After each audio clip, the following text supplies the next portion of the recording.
Praise the Lord, जय मसीह की सभी को। I hope you all are doing good, healthy, fit and fine. तो चलिए आज हम स्टार्ट करते हैं अपने आगे का बाइबल रीडिंग। तो उस दिन हमने देखा था, दैट इज हमने प्रीवियस डे हमने देखा था लूका का 14 चैप्टर और हमने 14 तक कंप्लीट किया था। हालेलुया। और उस 14 वर्स में यीशु मसीह कहता है, तब तू धन्य होगा, क्योंकि 13 से हम पढ़ेंगे कि परंतु जब तू भोज करे तो कंगालों, टुंडों, लंगड़ों और अंधों को बुला, तब तू धन्य होगा, क्योंकि उनके पास तुझे बदला देने को कुछ नहीं, परंतु तुझे धर्मियों के जी उठने पर इसका प्रतिफल मिलेगा। तो यीशु मसीह ने हमसे पुराने चैप्टर में जो हमने पढ़ा, इससे पहले के वर्सेस में ये बताया कि कैसे हमें घमंड नहीं करना है और कैसे हमें किसी से उम्मीद की भावना के साथ उसकी मदद नहीं करनी है। इसके बारे में यीशु मसीह ने हमसे दृष्टांत के द्वारा हमें ये एक्सप्लेन किया।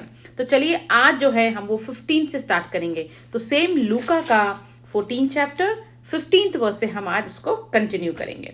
तो ये एक बड़े भोज का दृष्टांत है। यहाँ पर भी अगेन और एक दृष्टांत है जो हमसे और नई बातें हमसे कहता है।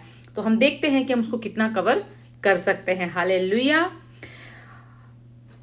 उसके साथ भोजन करने वालों में से एक ने ये बातें सुनकर उससे कहा, धन्य है वह जो परमेश्वर के राज्य में रोटी खाएगा। उसने उससे कहा, किसी मनुष्य ने बड़ा भोज किया और बहुतों को बुलाया। जब भोजन तैयार हो गया तो उसने अपने दास के हाथ आमंत्रित लोगों को कहला भेजा, आओ, अब भोजन तैयार है। पर वे सब के सब क्षमा मांगने लगे। पहले ने उससे कहा। तो ये एक बहुत ही एक अच्छा दृष्टांत है बाइबल में, और एक बहुत अच्छा दृष्टांत है बाइबल में जिसमें एक्चुअली एक आदमी के बारे में बताया जा रहा है। और उस दृष्टांत के द्वारा हमें एक और नई सीख, एक और नया ज्ञान, रहस्य हमें सीखने को मिलता है। बड़े भोज का दृष्टांत। तो यहाँ कह रहे हैं कि उसके साथ भोजन करने वालों में से एक ने कहा कि धन्य है वह जो परमेश्वर के राज्य में रोटी खाएगा। और उसने उससे कहा कि किसी मनुष्य ने एक बड़ा भोज रखा। तो वो उसे अब एग्जाम्पल दे रहे हैं। ओके, एग्जाम्पल के द्वारा, दृष्टांत के द्वारा अब यीशु मसीह हमसे एक नए रहस्य की बात, एक नया ज्ञान हमसे शेयर कर रहे हैं। तो वो कहते हैं कि किसी मनुष्य ने एक एग्जाम्पल के कि एक बड़ा भोज रखा, एक बड़ी पार्टी रखी, एक बड़ा गैदरिंग रखा। और जब खाना पीना सब तैयार हो गया तो उसने अपने लोगों को भेज के, जिन लोगों को उसने इन्वाइट किया था, उनको कहला भेजा कि आओ, जो पार्टी की जो प्रिपरेशन है वो पूरी हो चुकी है, खाना तैयार हो चुका है, अब आप आओ और मेरे यहाँ पर जो फंक्शन मैंने रखा है, जो भोज मैंने रखा है, उसे आप लोग आके अटेंड करो। लेकिन क्या हुआ कि जब लोग वहां पर आए तो सब जितने लोगों को इनवाइट किया था वो सब कुछ ना कुछ रीजंस देने लगे और क्षमा मांगने लगे कि आज हम आपके उस इनवाइटेड फंक्शन में हम आज नहीं आ सकते। ओके, पर वे सब के सब क्षमा मांगने लगे। पहले ने उससे कहा, मैंने खेत मोल लिया है और अवश्य है कि मैं उसे देखूं। मैं तुझसे विनती करता हूं, मुझे क्षमा कर। पहले ने ये कहा। दूसरे ने कहा, मैंने 5 जोड़े बैल मोल लिए हैं और उन्हें परखने जाता हूं। मैं तुझसे विनती करता हूं, मुझे क्षमा कर दे। और एक और ने कहा, मैंने विवाह किया है इसलिए मैं अभी नहीं आ सकता। ओके, उस दास ने आकर अपने स्वामी को ये बातें कह सुनाई। तब घर के स्वामी ने क्रोध में आकर अपने दास से कहा, नगर के बाजारों और गलियों में तुरंत जाकर कंगालों, टुंडों, लंगड़ों और अंधों को यहाँ ले आओ। दास ने फिर कहा, हे स्वामी, जैसा तूने कहा था वैसा ही किया है, और फिर भी जगह है। तो ये बहुत इंपॉर्टेंट दृष्टांत है माय डियर फ्रेंड्स। ये हमें बहुत सारी हमसे बातें कहता है। तो इसमें अगर हम देखेंगे तो बताया जा रहा है कि एक बहुत बड़ा भोज रखा गया, गैदरिंग रखी गई। ओके, एक पार्टी को यहाँ पर यूज किया गया है कि एक बहुत बड़ा भोज रखा गया, एक गैदरिंग रखी गई, एक फंक्शन टाइप का रखा गया। किसने? एक बड़े आदमी ने।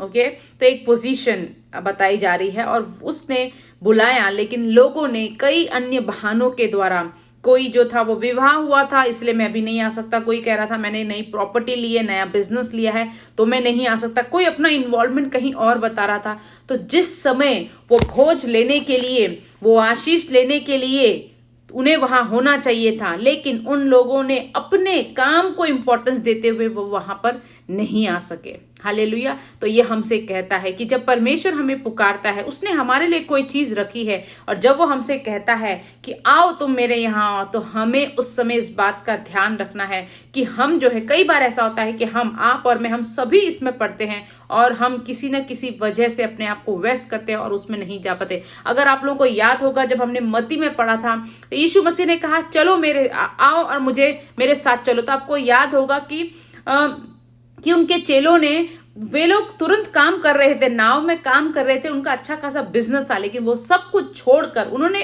क्विक डिसीजन लिया, एंड द मोमेंट उनको बुलाया गया, उन्होंने सब छोड़ के इमीडिएटली वो यीशु मसीह के पीछे हो गए। इसकी वजह से वो परमेश्वर के चेले हैं। हालेलुया। क्योंकि उन्होंने इमीडिएट एक्शन लिया। और अगर आप लोग मेरे पुराने वीडियोस देखोगे तो आप लोग देखोगे मत्ती में कि कैसे दृष्टांतों के द्वारा और बाइबल में ये रहस्य की बातें लिखी गई है कि हमें अपने कन्वीनियंट के हिसाब से हमें परमेश्वर के बुलाहट को हमें मॉडिफाई नहीं करना है, या जब हमें परमेश्वर कुछ करने को कहता है तो हमें उसको अपने कन्वीनियंट के हिसाब से नहीं रखना है, उसे चेंज नहीं करना है, बल्कि इमीडिएट एक्शन हमें करना है। इमीडिएट एक्शन हमें परमेश्वर के द्वारा दिए हुए आदेशों का, जब वो हमसे कुछ बातें करता है, पवित्र आत्मा के द्वारा हमारे मन में कुछ डालता है, अपने दासों के द्वारा हमारे मन में कुछ डालता है, बाइबल रीडिंग के समय वो हमारे मन में कुछ डालता है, प्रेयर के समय डालता है, फास्टिंग में डालता है। जब भी हम परमेश्वर की संगति में रहते हैं, जब भी हम परमेश्वर और पवित्र आत्मा के साथ जुड़े रहते हैं, 100% प्रभु हमसे बातें करता है,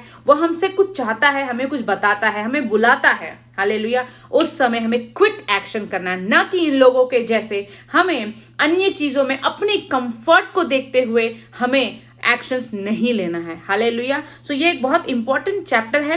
तो आज के लिए फिलहाल हम इसको यहीं रोकेंगे। कहां पे हमने रोका कि जब दास ने फिर भी कहा कि प्रभु तूने जैसा कहा था कि दूसरों को बुला लिया, लेकिन फिर भी जगह खाली है, तो इसके बारे में हम कल डिस्कस करेंगे। तो आज के लिए ये हमारे लिए ये जानना इंपॉर्टेंट है, और इस वचन में आप हमें मनन करना है कि जब भी परमेश्वर हमें बुलाता है, परमेश्वर हमारे लिए बड़ा भोज तैयार करता है, बड़ी आशीष तैयार रखता है। वो चाहता है कि हम आए और उसको रिसीव करें, लेकिन हमें उस समय पे अन्य चीजों में अपने आप को ऑक्यूपाई न करते हुए, दूसरी चीजों को इंपॉर्टेंस न देते हुए, अपनी कन्वीनियंस के हिसाब से डिसीजन न लेते हुए क्विक एक्शन करना है। अगर प्रभु हमें कहता है कि तुम अभी इस समय पे तुम ये करो, तुम यहाँ सो करो, तुम प्रार्थना करो, तुम फास्टिंग करो, तुम उसके लिए प्रेयर करो, तुम उठ खड़े हो जाओ, वॉट एवर सेवा में लग जाओ, है ना, वॉट एवर प्रभु हमसे कहता है, इमीडिएट एक्शन हमें उस पर करना है। हालेलुया। तब हम रियल आशीष को, रियल डिलीवरेंस को हमारी लाइफ में हम रिसीव करते हैं। Praise the Lord. तो इसी के साथ माय डियर फ्रेंड्स, हम कल फिर जुड़ेंगे और वापस से हम जो है 22 से हम उसको, या 21 से हम उसको कंटिन्यू करेंगे। तो आज हमने 15 से लेके 20 तक पढ़ा, 21 से हम कल उसको कंटिन्यू करेंगे, क्योंकि ये एक दिन में पूरा कंप्लीट होएगा तो काफी क्योंकि पढ़ना और सुनना ही इंपॉर्टेंट नहीं है, उसे मनन करना और अपने लाइफ में उसे इंप्लीमेंट करना वो सबसे इंपॉर्टेंट है। Execution is very very important. इसीलिए आज हम इस वचन को मनन करेंगे और कहाँ हम गलत होते हैं, कैसे हमें अपने आप को करेक्ट करना है, उसके बारे में सोचेंगे, और कल जो है हम आगे के वर्ड से हम कंटिन्यू करेंगे। Hallelujah. Praise the Lord. Bye everyone. God bless you all.